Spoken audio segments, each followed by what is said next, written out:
Hey, folks, welcome to InTheMoneyStocks.com's intraday analysis video, brought to you by the creators of proprietary price, pattern, and time methodology. Learn the PPT strategies and profit for life. My name is Gareth Soloway. Let's get started today on this Thursday, August 7th, 2014. Right off the bat, markets are trading lower. SPY, as you can see, which is the tracking ETF for the S&P 500, down about 41 cents, or about just under a 0.25% on the day. S&P's down 5, Dow's down 40, NASDAQ is down 2 points. So markets are just slightly lower, although well off of their lows. And this is very important, guys. What I'm going to show you now really means a lot in terms of relative strength or weakness in this market. So if we look at yesterday, right? So yesterday the markets here opened sharply lower on a gap down, and we proceeded to rally all the way back up and then kind of chop around the flat line the rest of the day. Well, today was the opposite. The markets opened higher right around yesterday's highs. Take a look at this. If I put in a trend line at yesterday's highs, it almost is exactly the same price that we opened today at.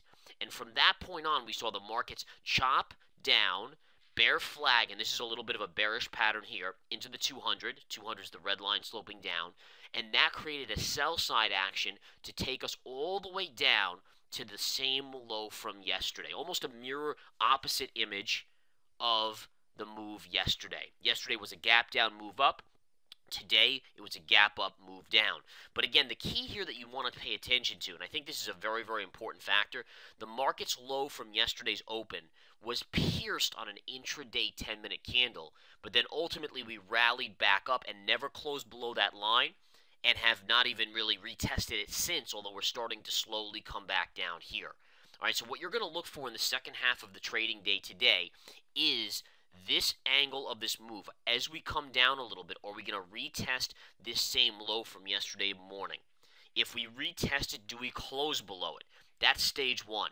If you close below it, then look to see if you confirm, and confirmation being the proprietary signal here that we have come up with, and it ultimately is the most important technical signal out there that you will ever find. Okay, so that's what we have going on here, guys, and I'm going to be watching this very carefully in the remaining couple hours of the trading day. It's a little after 2 p.m. Eastern Time, and we want to see, as this market sees a little selling pressure now, do we retest those lows? If we retest those lows, do we take out and confirm the pivot low from yesterday morning's gap down? All right, so that's what you're seeing in terms of the SPY. There are some interesting stocks on the move today. One stock that I'm paying particularly close attention to is THOR. This stock is getting beaten on bad earnings, and again, very low end of the chart. There's really no trade here, but again, the reason why I bring this to your attention, if we flip over to the daily chart, is because the chart, again, continues to be a chart of a stock that was already well off the highs. So here you had a chart that was up at the highs, and it preceded, again, over the course of months here, sold all the way back down, and we were hovering near the lows and near major support. And you can see a perfect little level of support right there. And today's poor news, or yesterday after the market closed when they released this poor news, you can see the market just basically throwing this thing out. And the reason why I bring this to your attention, because it's a change in character for a market, and it shows us that the cycle continues to beautifully play out. And again, listen, just a couple weeks ago when the cycle date hit, a lot of skeptics out there, as there always are. Just like in 2007 when we called the exact top on the S&P 500, a lot of people were very skeptical. But ultimately, you can see the result. Look at how the market's behaved since that cycle date. And that, again, is just a masterful call by my partner, Chief Market Strategist Nicholas Santiago, on his cycle work. And his cycle work continues to be second to none, unbelievably accurate. And just think about all those people that listened, if they unloaded all of their 401k long positions, whether mutual fund or not, out of that and just rotated into cash or short the market. Already beautifully higher if you did that, or if you didn't and you didn't listen, then losing some money. But again, bottom line is, look at the difference. So it's one thing to see a chart trading at 52-week highs and sell off on earnings, but it's another one and a signal of weakness in the market when you see a stock like THOR, which was already near 52-week lows, getting crushed by another 30%. All right, couple other things that I want to take a look at here. Number one, let's go quickly to the dollar chart.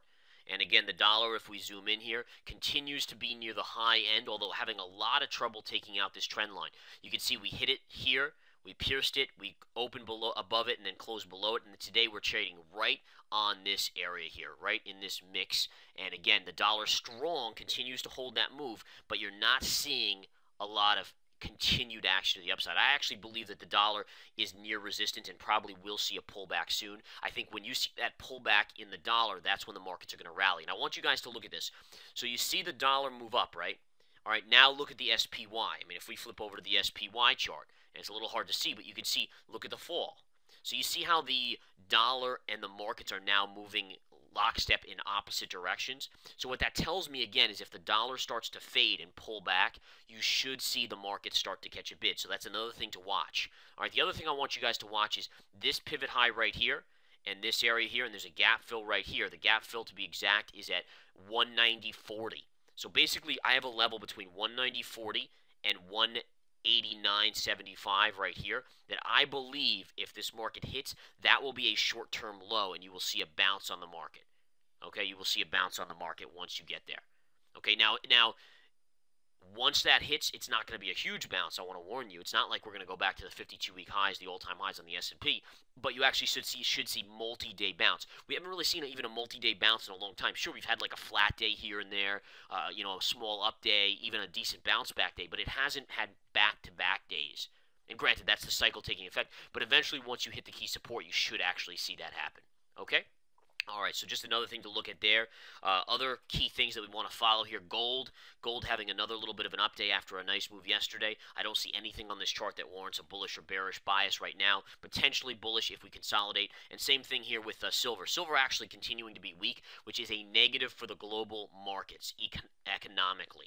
And I want you guys to understand this. So see how the difference in charts from gold to silver? So gold, very nice movement over the last 2 days. Silver, almost no bounce.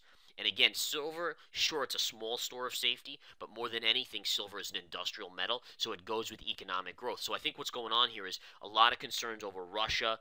Russia continues to kind of encroach on Ukraine, on eastern Ukraine, supplying the separatists and so forth with military aid, as well as stay with tons of troops on the border, potential invasion.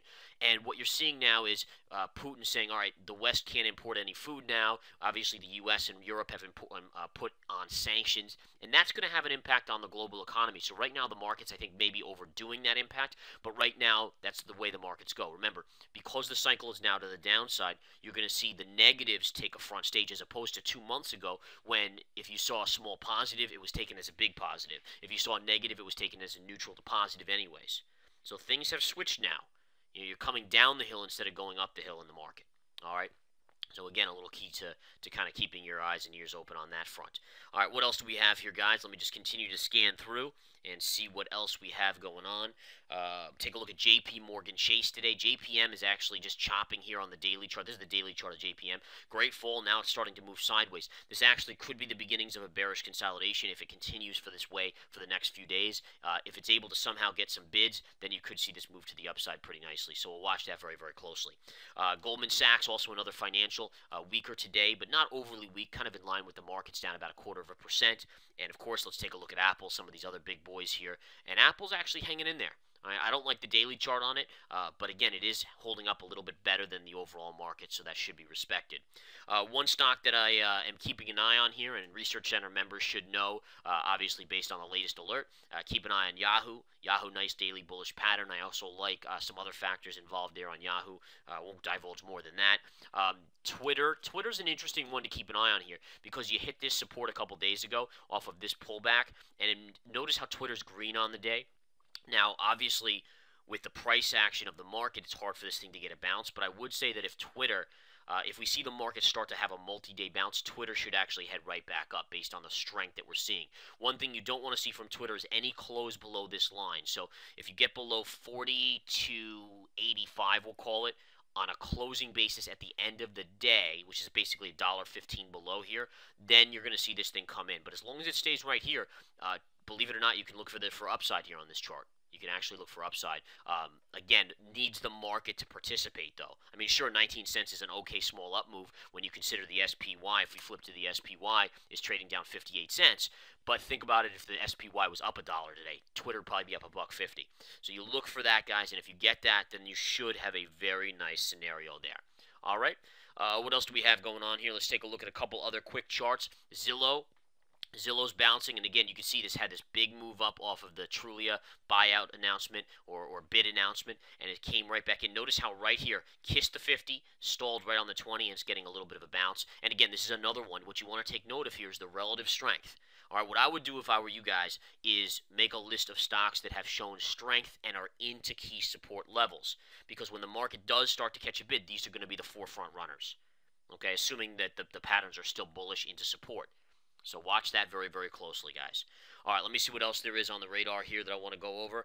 Baidu, let's look at some of these Chinese stocks. Baidu's basically flat to slightly lower. That's in line with the markets. Sina, S-I-N-A, down about 34 cents, down about 0.75%. Now, Sina here, see this trend line here. As long as it holds this trend line, it's good to go. Could bounce right back up. You're making a little bit of a bearish short-term pattern, but then again, the pattern hasn't meant much on this. You had a bearish pattern here that failed, the bullish pattern here that failed. So it's more so this trend line right here. Can it stay right there and then bounce up, or does it break and head lower? And that'll be something we watch very, very closely on that. Okay. Let me see if there's anything else I want to kind of focus on. Qualcomm was one I was watching because it was getting oversold. It's kind of stalled out here. Let me just take a look at the chart. I'll give you guys the level to buy Qualcomm. Right here. This is a great little level. Great area right in here. So anywhere in this area is going to be a good swing trade long on QCOM, QCOM. All right, guys, I think I've given you enough to think about here. Again, markets have fallen back down, but we are not at the lows just yet. Remember, as we go back to the intraday chart here, watch this low here on a closing basis, then with confirmation. If that gets taken out, this market's going to go right down to the 190 Pierce level. At that point, you're going to see, I think, a multi-day bounce, probably about 3 to 4 points on the SPY in total, and then you'll resume your downtrend. All right, guys, talk to you later. Have a great rest of the day. Come join us here at TheMoneyStocks.com. Take the 7-day free trial. And again, check us out. Check out the winning trades, the profits that are being generated. I took another profit today for 8.8% gain in 1 day. 8.8% gain, 1-day trade here at TheMoneyStocks.com. Make sure you get the next one. Take care.